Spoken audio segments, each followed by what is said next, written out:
할렐루야. 서로 축복하십니다. 오늘도 예수님 안에서 좋은 일이 있으시기 바랍니다.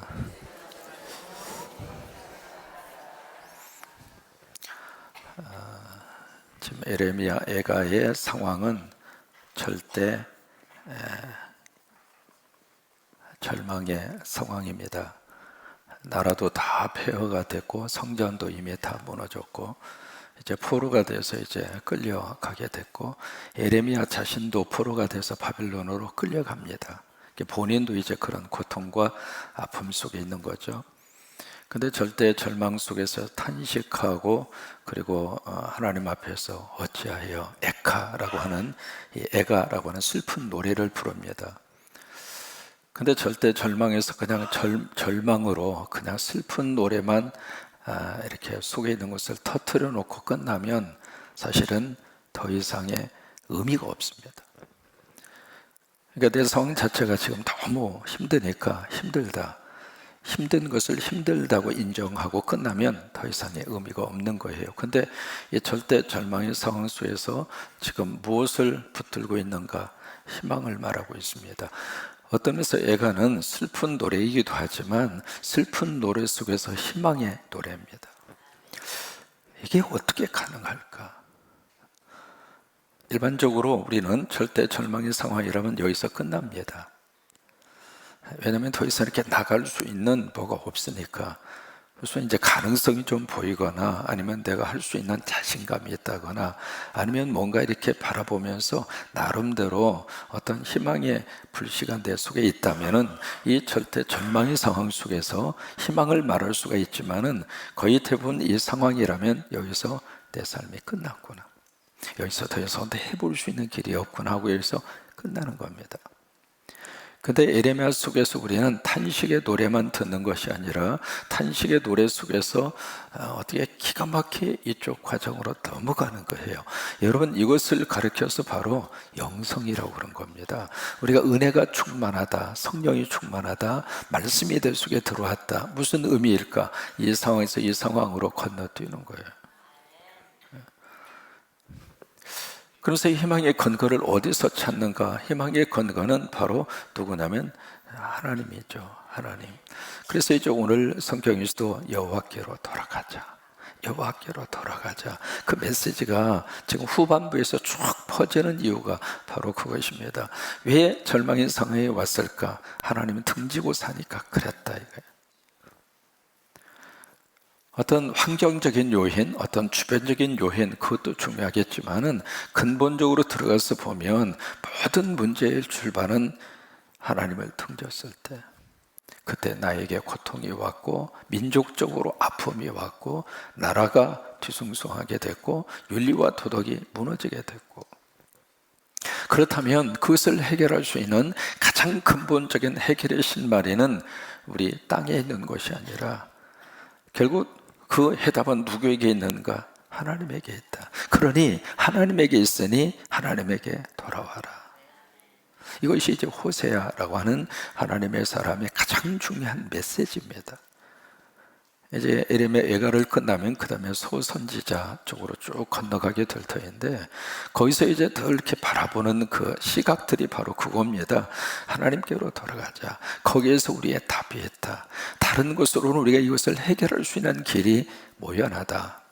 그러니 우리가 근본적으로 이 문제를 해결할 수 있는 방법은 하나님께 돌아가는 그 길, 바로 거기에 우리가 해결의 답이 거기 있다, 그거예요. 우리가 전기가 들어오니까 혜택을 참 많이 보고 있지 않습니까? 전기가 들어오니까 마이크도, 그리고 전기가 들어오니까 불도 밝히고, 전기가 들어오니까 핸드폰도 이루어지고, 모든 시스템이 다 돌아가잖아요. 그러면 전기가 딱 나가면 어떻게 될까요? 원시 시대로 돌아갑니다. 우리가 지금 누리고 있는 많은 것들이 어떤 의미에서 당연하다고 생각하고 있습니다만은 딱 전기 하나 끝나면 끝장나는 거예요. 그러니까 전기가 나간 상태에서 이것도 저것도 막 해보려고 하지만은 안 되잖아요. 근본적인 원인의 해결은 전기에 있는 것처럼 우리 삶의 모든 근본적인 해결의 열쇠는 바로 하나님에게 있다. 그러니까 하나님께로 돌아가자. 하나님께로 돌아가자. 이 하나님께 돌아가자, 이 말의 의미는 첫째로 어떤 의미를 가지고 있느냐면 거리적인 의미를 가집니다. 거리적인 의미. 하나님께 가까이 오라 이거예요. 저 펜실베니아라고 하는 그쪽 지역에 가서 집회를 하는데 거기는 다 산들이 굉장히 큰 산들이 많습니다. 한국 산처럼 이런 산이 아니고 뭐 어떻게 표현하기가 어려울 정도로 산들이 그렇게 거대합니다. 근데 거기에 이제 집회를 위해서 갔는데 한 50명 정도 다 여자분들이 있어요. 전부 다. 근데 여자분들이 국제 결혼하셔가지고 펜실베니아 윌리엄 스팟이라고 하는 거기까지 와서 사시는 거예요. 근데 이분들이 주일날이 되면 산을 운전을 해서 보통 2시간, 3시간, 4시간, 5시간까지 걸려서 오시는 분 봤어요. 그러니까 주일 예배를 위해서 5시간. 자, 보실까요? 5시간 걸리는 거리 출발해서 오려면 언제부터 준비하셔야 됩니까? 그러니까 그들을 보면은 하나님께 어떻게 쓰든지 가까이 오려고 하는 그게 보이는 거예요. 그리고 예배를 마치면 예배 끝나고 바로 안 갑니다. 그냥 오후 예배까지, 심지어 저녁까지. 이게 좀 더 하나님 앞에 가까이 오려고 하는 거리적인 개념이에요. 여러분, 이 교회와 내 거리 감각이 가까울수록 축복입니다. 집에서 이 교회와의 거리는 가까운데 영적으로 하나님과의 관계가 멀어지면 거리가 멀어지는 거예요.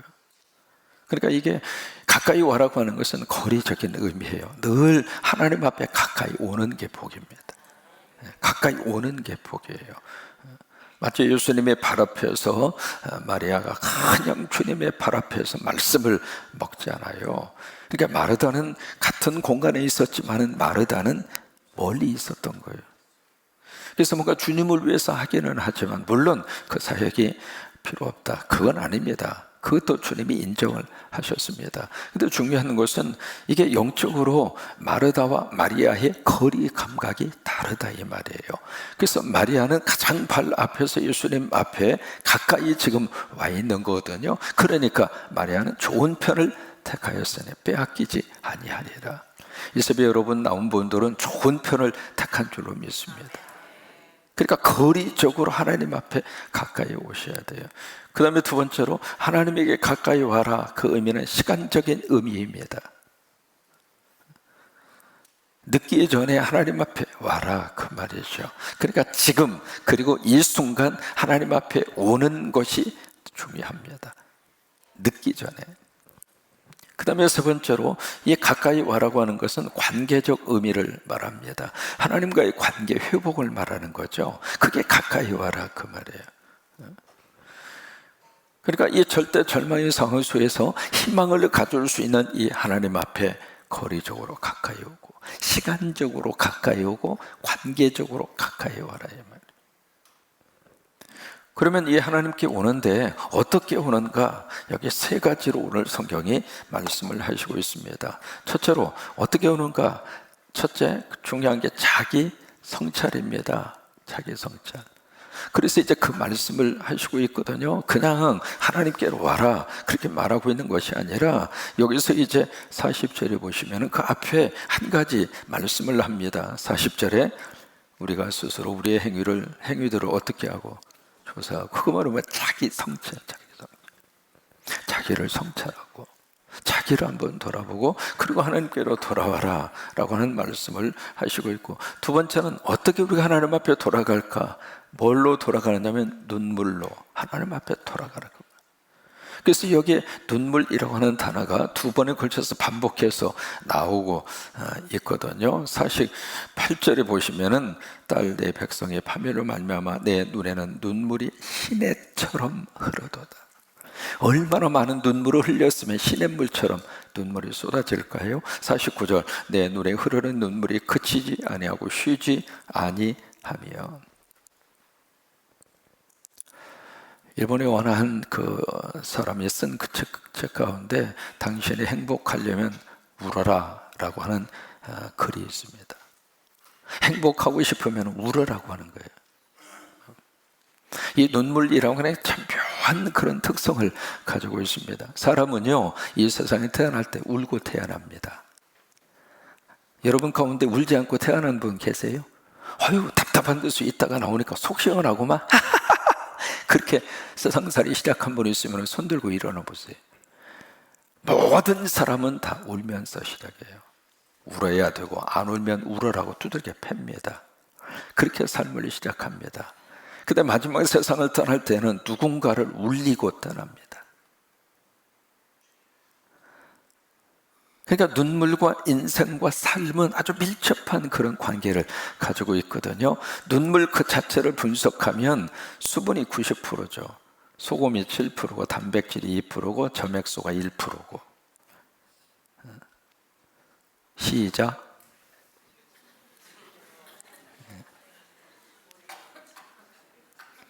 이제 눈물을 분석하면 수분이 90%, 소금이 7%, 그 다음에 단백질이 2%, 점액질이 1%, 그렇게 구성이 되어 있어요. 다시 말해서 눈물의 거의 대부분은 다 물이라 그 말이에요.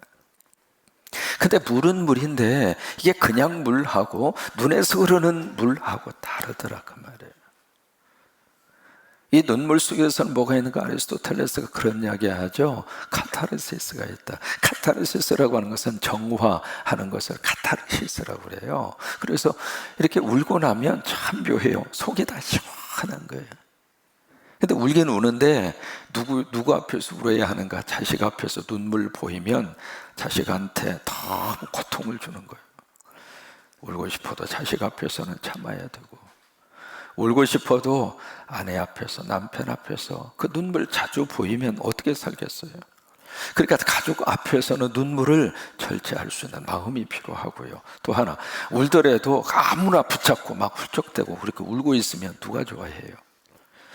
우는데 누가 앞에서 울어야 되는가? 하나님 앞에서.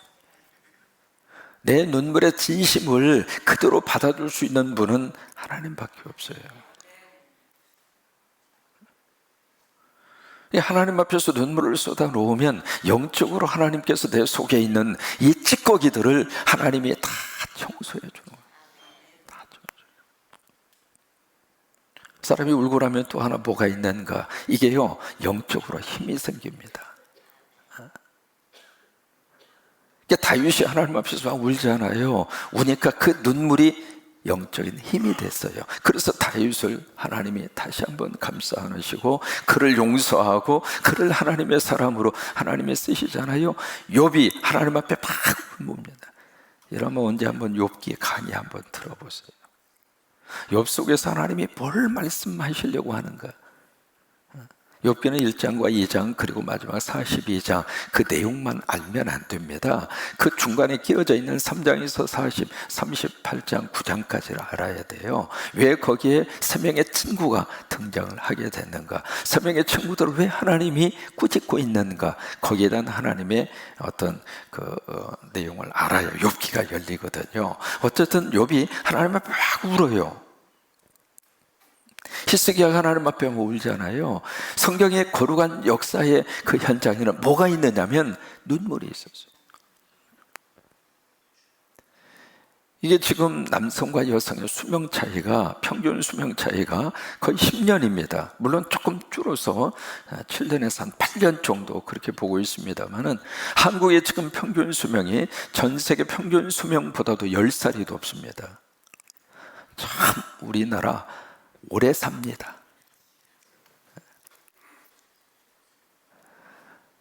오래 사는데 오래 사는 여러 가지 이유 중에 하나가 있습니다. 그게 바로 뭐냐면 우리 한국 여성들은요, 눈물에 대해서는 아낌없이 눈물을 퍼붓습니다.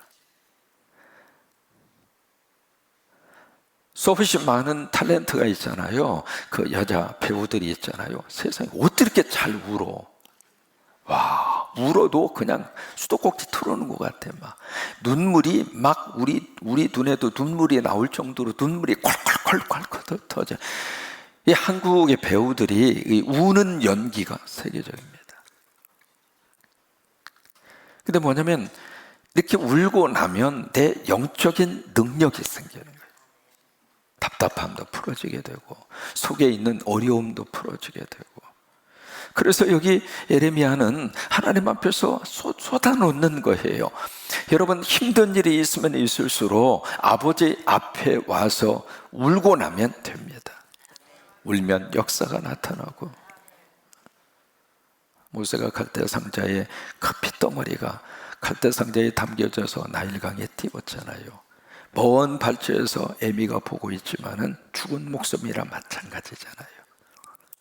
그런데 그 순간에 바로의 공주 헬삽소스라고 하는 공주를 거기에 나일강에 목욕하게, 그 나오도록 하고 공주의 눈에 띄게 하고 그 갈대 상자를 가지고 오라고 그러잖아요. 딱 가져와서 갈대 상자를 딱 열었는데 그 핏덩어리 모세가 울었어요? 웃었어요? 울었어요. 만약에 그 순간에 한번 상상을 해봅니다. 갈대 상자의 뚜껑을 딱 열었는데 히브리 노예잖아요. 그 당시에는 노예의 자식은 특별히 사내는 태어나는 순간에 나일강에 집어 던져버리라고 그랬잖아요. 근데 그 애가 만약에 싱긋 웃었다고 생각해봐요. 웃었다고 생각해봐요. 이놈의 자식, 이거 노예 자식, 이것도 사내놈이 여기 있네. 그냥 갖다 퐁당 집어넣지 않았을까. 근데 그 순간에 모세가 울은 거예요. 울으니까 그 눈물을 통해서 헬삽소스라고 하는 이 공주의 모성애를 하나님이 자극시키는 거예요. 왜냐하면 그는 결혼한 이후에 자식이 없었거든요. 그런 것처럼 눈물을 통해서 하나님이 역사를 하십니다. 힘들 때 아버지 앞에 와서 울면 돼요. 그 다음에 세 번째로 어떻게 우리가 하나님 앞에 돌아갈까? 바로 주여입니다. 주여. 여기 주여, 여호와여 라고 하는 말을 5번 반복하고 있거든요. 여기에 55절에 보시면은 여호와여, 58절에 주여, 59절에 여호와여, 61절에 여호와여, 64절에 여호와여. 계속해서 지금 하나님을 부르고 있는 거예요. 주여, 여호와여, 여호와여, 주여, 여호와여. 우리가 하나님께 돌아간다고 하는 것은 바로 뭐냐면 하나님의 이름을 부르는 거예요. 어떻게 하나님의 이름을 부를까? 그냥 평상시에도 그냥 하나님 앞에서 주여, 아버지, 아버지. 그게 하나님께 돌아가는 거예요. 다니엘이라고 하는 하나님의 사람 기억하시죠? 사자굴 속에 던져졌는데 그냥 사자가 아니라 며칠간 금식한 사자입니다. 그러면 그 사자 입장으로서는 이게요, 고깃덩어리가 쏙 하고 떨어지는 거예요. 그럼 고깃덩어리가 떨어지는데 그 앞에 안 먹을 사자가 어디가 있습니까? 며칠간이나 굶었는데. 그래서 이제 먹으려고 덤벼드는 순간에 그 사자의 입을 하나님이 딱 막아주는 거예요.